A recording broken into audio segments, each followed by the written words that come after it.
हम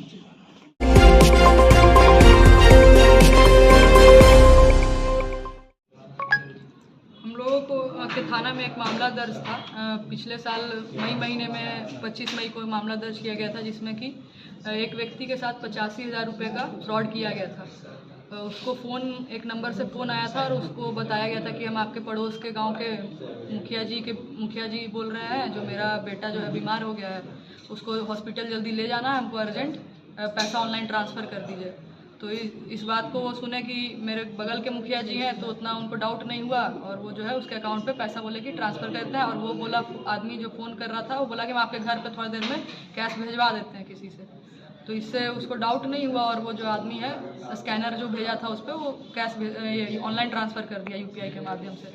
बाद में जब उसको पता चला कि कोई फ़ोन कॉल बैक किया कि आप कैश नहीं दिए आके, तो पता चला कि जो है उसका नंबर ऑफ आ रहा है और उसको कोई कैश नहीं मिला। तब उसको डाउट हो गया कि मेरे साथ फ्रॉड हो गया है।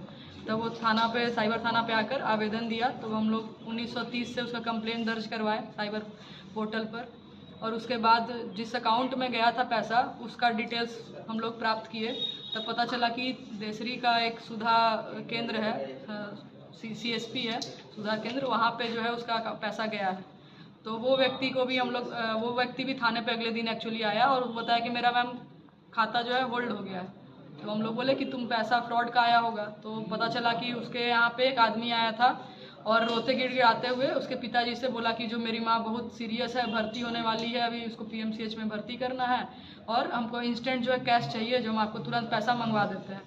तो वो पहले हिचकिचा रहा था, लेकिन आसपास के लोग जो है सुन के बोले कि बहुत बेचारा लग रहा है, इसको मदद कर दीजिए, आपके पास कैश है तो मदद कर दीजिए। तो फिर इसी बात को सुन के सबका दबाव में वो पैसा उसको कैश दे दिया। उसके देखा कि मेरे अकाउंट पे पैसा तो आ ही गया है, तो उसको भी डाउट नहीं हुआ।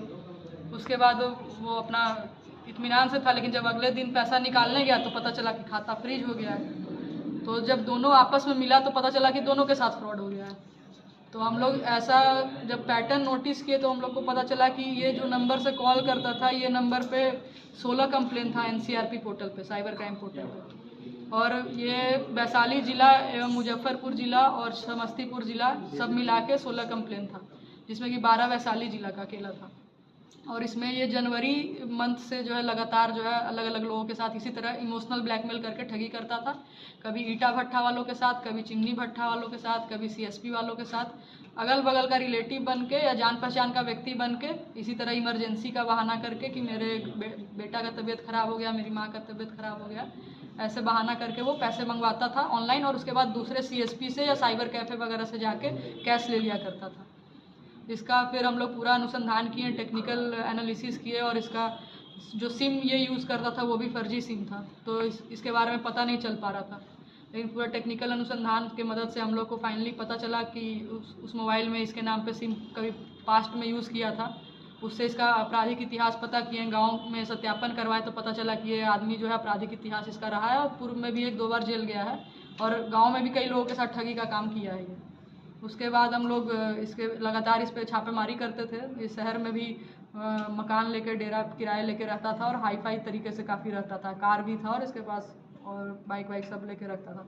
वहाँ से भी एक बार छापेमारी के क्रम में फ़रार हो गया था, बट फाइनली हम लोग को कल जो है इसकी गिरफ्तारी हम लोग कर पाए और ये अपने घर के पास से ही गिरफ्तार हुआ, एक बगीचा में सोया हुआ था, वहीं पे से इसकी गिरफ्तारी हो पाई। और इसने अपने कन्फेशन में मतलब कबूल किया इसने कि हाँ मेरे द्वारा 17-18 लोगों के साथ ठगी किया गया, मैं घूम घूम कर डेटा इकट्ठा करता था, उसके बाद ठगी करता था। इसके द्वारा अपनी संलिप्तता स्वीकार की गई है। कहाँ से गिरफ्तारी हुई है? महुआ में कन्हौली बिशनपुर परसी गांव है, वहाँ से इसके अपने घर के पीछे के बगान से गिरफ्तारी हुई है इसकी। सिम कहाँ से लाता था ये? सिम तो बताया कि हमको मिल गया था कहीं गिरा हुआ, उससे हम उठा के जो है यूज़ करते थे। वो मेरे नाम पे, उसके नाम पे था नहीं, तो इसको कभी भी डर नहीं था कि हम गिरफ्तार होंगे, क्योंकि अपने अकाउंट में कभी पैसा नहीं मंगाया और कभी भी जो है सिम अपना यूज नहीं किया।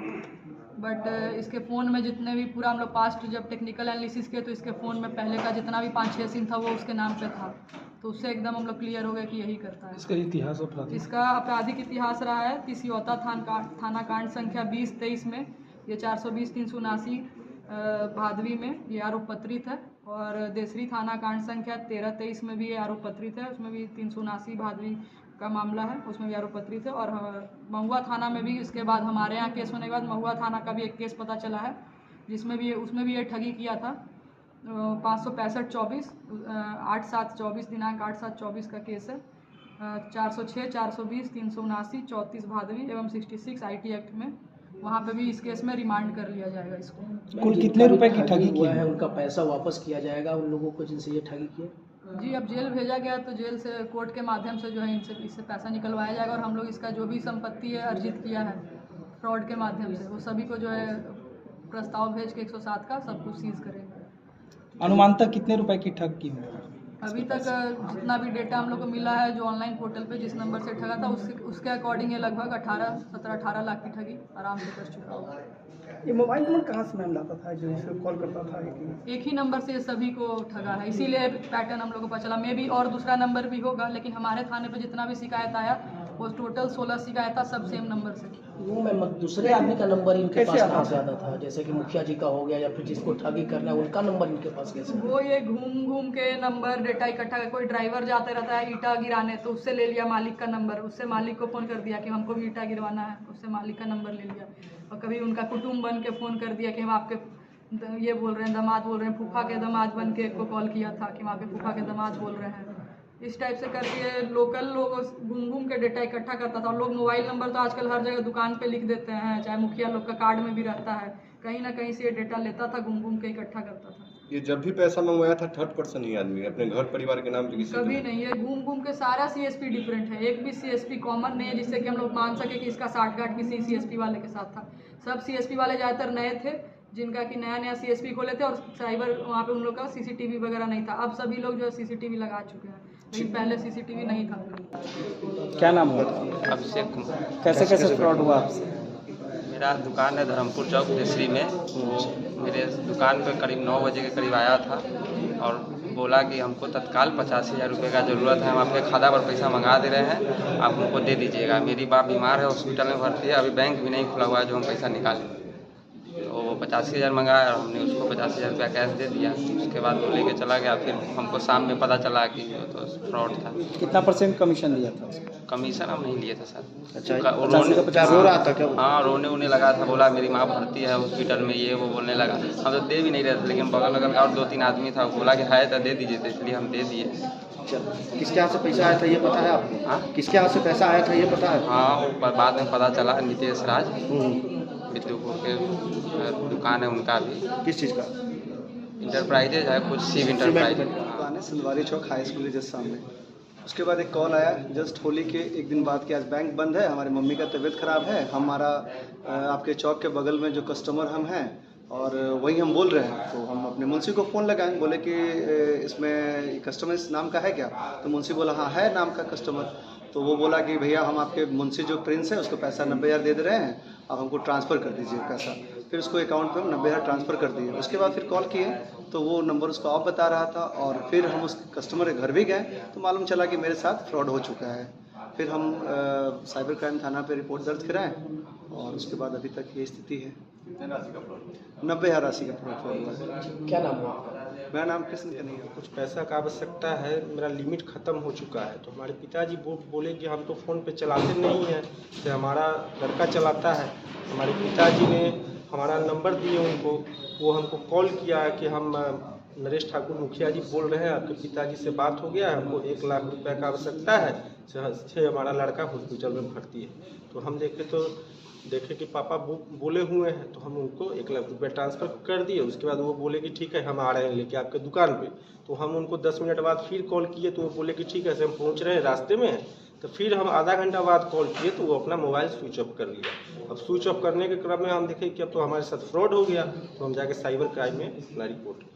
आपको उनको पता था कि आपके पास दुकान है या फिर सब चीज़ आपके बारे में पूरी जानकारी उनके पास?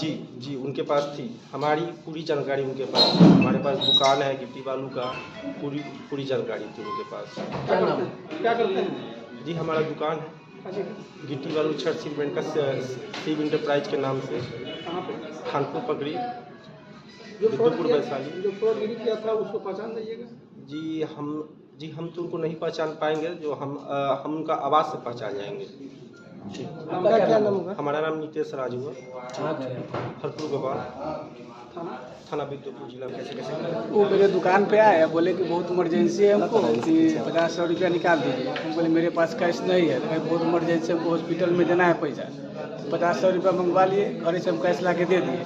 फिर कुछ देर बाद 40 से डलवा दिए, तो बोले कि हमको 40 से और चाहिए, आ गया है पैसा कि आप हमको एडजस्ट करके दीजिए। तो फिर घर से ला के उनको पैसा 90,000 रुपया दिए। कैसे जब आए तो उस समय क्या रो रहे थे? और रो रहे थे पूरा एकदम कि हमको इमरजेंसी है, हॉस्पिटल में पैसा देना है। कैसा इमरजेंसी कुछ? कि हॉस्पिटल में मम्मी भर्ती है। अच्छा, आपका घर कहाँ हुआ? मेरा घर का मुर्गिया चौक की दुकान हुआ, अच्छा, किस चीज़ का? मोबाइल का दुकान, उसी में आधार कार्ड से पैसा निकालते हैं। अच्छा।